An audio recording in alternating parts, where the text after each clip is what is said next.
Good morning! Good morning! Today is Monday. Happy blessed Monday everyone. So, it's 6:18 in the morning. Kakaalis lang ng lawig ko pumasok sa work. Today is my rest day. Tomorrow pa yung pasok ko. And now, naisipan kong mag-relax ng aking face lock. So, I'm using this one. I already vlogged this before. So, this is Soothing Aloe Vera Jeju Aloe Serum. And then, this one of course. So, ito yung pang face massage lifting natin. And all... Sorry guys, hinubo ako. So, maglalagay lang ako ng ano sa face ko para maging ano siya, madulas. Ganyan lang. Malamig to guys kasi galing sa ref. And then, i-open natin. Oh, narinig nyo na, and then all I need to do is just like this. Madulas siya guys kasi nga I'm using the Jeju Aloe Serum. Pwede ka naman maggamit ng oil, sunflower oil o kung anong pampadulas na meron ka.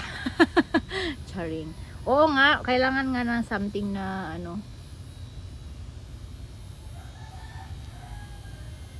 It's just so relaxing. Gusto mo nang didiinan mo, ganun. Dapat slowly para na ano yung mga cells dyan.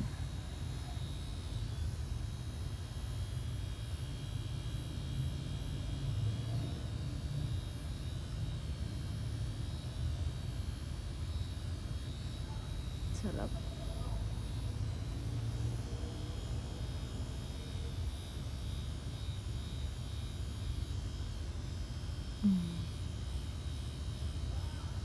Sarap siya.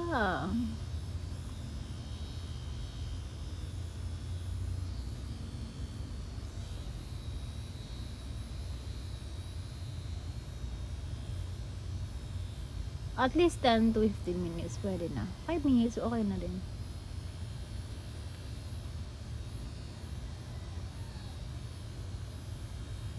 Dati gamit ko kasi yung bilog lang na roller jade, yung walang vibration something, yung ikaw pressure mo mismo ang mag-handle. So ngayon, paano ko malaman na tapos na? Kapag feeling ko na medyo hindi na siya glide, hindi na siya masyado nag-glide, meaning tapos na. Pwede kong dagdagan kung gusto ko po, kung gusto ko, pero tama na to. Kasi kapag medyo nag-dry na yung serum na nilagay ko, hindi na siya madaling ano sa mukha. Yan, katulad niya, lapit na. Nakaka-relax, promise.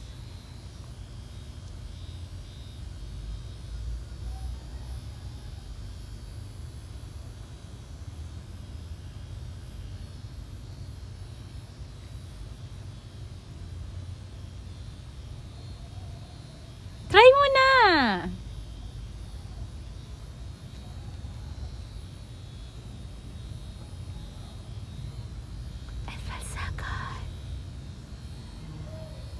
Pag daw to ginamit mo ng tamang paggamit, maganda yung may dulot sa skin mo, lalo sa face muscles mo.